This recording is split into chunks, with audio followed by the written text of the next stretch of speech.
Shalom Godly Family, yuk kita nikmati teh hangat, teduhkan hati, hadirkan semangat. Firman Tuhan hari ini terambil dari Roma 8 ayat 29. Sebab semua orang yang dipilihnya dari semula, mereka juga ditentukannya dari semula untuk menjadi serupa dengan gambaran anaknya, supaya ia, anaknya itu, menjadi yang sulung di antara banyak saudara. Godly Family yang terkasih, pernahkah Anda memakai sesuatu yang baru? Terlihat indah, tetapi ketika digunakan justru terasa kaku dan tidak nyaman. Banyak orang mengatakan nanti juga terbiasa, kalau sering dipakai bentuknya akan menyesuaikan. Memang pada awalnya ketika kita memakai sepatu baru atau barang baru, awalnya terasa menekan dan tidak menyenangkan. Namun justru melalui proses itulah sesuatu yang kaku perlahan dibentuk. Jika hanya disimpan dan tidak pernah digunakan, ia akan tetap seperti semula, kaku.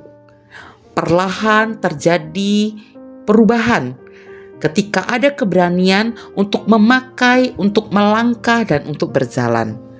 Hal yang sama terjadi dalam kehidupan iman kita.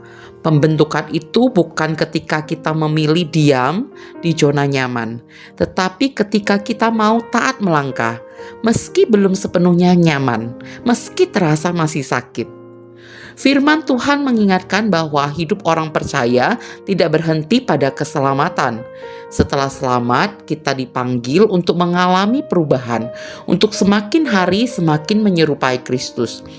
Dan proses itu tidak instan, tidak selalu mudah, seringkali menantang hati kita dan butuh kesediaan meruntuhkan ego. Yesus memberikan cara menjadi serupa dengan Kristus, yaitu dengan melalui amanat agung. Amanat agung bukan sebagai tambahan beban, tetapi sebagai jalan kehidupan. Di dalam ketaatan menjalani jalan itulah Tuhan membentuk sikap, karakter, dan kasih kita. Saat kita belajar percaya kepada Kristus, melekat kepadanya dan meneladani hidupnya, perlahan Tuhan mengerjakan perubahan dari dalam diri kita. Kabar baiknya, perjalanan ini tidak kita jalani sendirian. Yesus menutup perintahnya dengan sebuah janji yang menguatkan. Aku menyertai kamu senantiasa. Yesus selalu hadir, ia setia. Bahkan ketika proses itu terasa sangat berat, ketika kita gagal, Dia menolong kita untuk melangkah dan untuk memulai kembali. Godly Family yang terkasih, mungkin hari ini keadaan hidup kita belum berubah. Namun Tuhan sedang mengubah kita di tengah keadaan itu. Dia bahkan menanti kita untuk terus-menerus dan mau berubah. Mari kita terus berjalan bersamanya. Sebab di setiap langkah itulah Tuhan membawa kita semakin serupa dengan Kristus. Mari kita belajar taat, belajar mau dibentuk, belajar mau menjadi serupa dengan Dia melalui amanat agungnya. Mari kita berdoa. Tuhan Yesus, kami bersyukur karena Engkau setia membentuk hidup kami.